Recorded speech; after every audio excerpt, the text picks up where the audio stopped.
Olá, meus amores, tudo bem com vocês? Vamos estudar um pouquinho sobre a história do Brasil? O tema de hoje é a exploração e a colonização da Nova Terra. Nós vamos falar um pouquinho sobre as primeiras expedições, capitanias hereditárias e os governadores gerais. Vamos começar pelas primeiras expedições portuguesas. O rei de Portugal, Dom Manuel I, na época, após a chegada de Pedro Álvares Cabral, ele não manifestou muito interesse pelas terras brasileiras, não, né? Porém, ele queria saber se havia ali sinais de riqueza. Então, por este motivo, ele resolveu enviar para as terras a primeira expedição conhecida como expedição exploradora, tá? No ano de 1501, a primeira expedição oficial portuguesa chegou ao Brasil, com o objetivo de explorar a recém-descoberta costa brasileira. Nessa expedição estava Gaspar Lemos, acompanhado pelo navegador Américo Vespuccio. Logo em seguida, a segunda expedição, em 1503, foi comandada pelo Gonçalo Coelho e foi a primeira a levar carregamentos de pau-brasil para Portugal, que nós sabemos que foi o primeiro produto a ser explorado daqui das terras brasileiras, tá?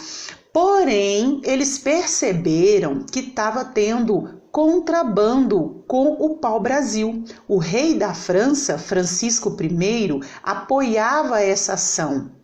Ele não aceitava as determinações do Tratado de Tordesilhas. Por isso, o rei de Portugal viu a necessidade de enviar expedições militares para o Brasil. E aí, ele realizou a expedição conhecida como Expedição Guarda-Costa.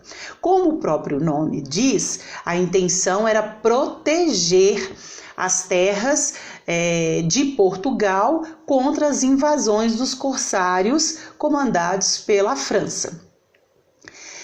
Porém, o resultado alcançado por essas expedições não foi muito satisfatório. A grande extensão da costa brasileira dificultou muito, eram terras muito distantes, era um espaço muito grande para os guarda-costas tomarem conta. Então, não funcionou muito bem, não. Continuaram as invasões francesas. Diante disso, o rei de Portugal resolveu enviar uma expedição conhecida como expedição colonizadora. O que é isso? Pessoas que foram para as terras brasileiras com o objetivo de morar, cultivar, progredir e defender. Tá? Em 1530, os portugueses encontraram muita dificuldade para defender o litoral do Brasil. Com receio de perder a posse da terra, eles concluíram que seria necessário trazer pessoas que, permanecendo aqui, dificultasse a entrada dos estrangeiros. No ano de 1530, então, chegou a expedição colonizadora chefiada por Afonso de Souza, com os objetivos de expulsar os estrangeiros, procurar ouro e outras riquezas, fundar povoados para garantir a defesa do litoral. Nessa expedição veio, sementes, instrumentos de trabalho, pois a população ia viver de agricultura, de pecuária, animais domésticos, tudo que poderia facilitar a sobrevivência deles aqui. Já em 1532, Martim Afonso de Souza fundou a primeira vila no Brasil, que recebeu o nome de Vila de São Vicente, no litoral do atual estado de São Paulo. Foram construídas algumas casas, uma cadeia e uma igreja. Os homens que ali ficaram receberam terras e sementes para cultivar, instrumentos agrícolas e animais domésticos para criar. Iniciada então a colonização portuguesa aqui no Brasil, o rei decidiu criar um modelo que já havia sido criado em outros lugares, que foi o modelo capitanias hereditárias. Nas capitanias hereditárias, esse sistema era basicamente dividir o território brasileiro em 15 grandes lotes e doar a 12 donatários, tá? Ele foi implantado a partir da expedição de Martim Afonso de Souza em 1530. O sistema de capitanias havia sido implantado, como eu disse, na Ilha da Madeira e nos arquipélagos dos Açores de Cabo Verde, que ficou estabelecido 15 capitanias e 12 donatários, uma vez que uns receberam mais que uma porção de terra. Os principais objetivos eram povoar a colônia, dividir a administração dessas terras e progredir, claro, né? As capitanias hereditárias, porém, tiveram vida curta e foram abolidas 16 anos após a sua criação. O sistema foi bom para a coroa, que amelhava os lucros, mas nem tanto para os donatários. Estes enfrentaram desde o início grandes dificuldades, tendo de desenvolver a colônia com poucos recursos, prejudicados principalmente pela distância de Portugal e fustigados pelos ataques indígenas. Por conta dessas dificuldades, o modelo não funcionou como o rei esperava. Vingaram apenas 2 capitanias, a de Pernambuco e a de São Vicente. O fracasso do modelo não fez com que a coroa mudasse seu posicionamento.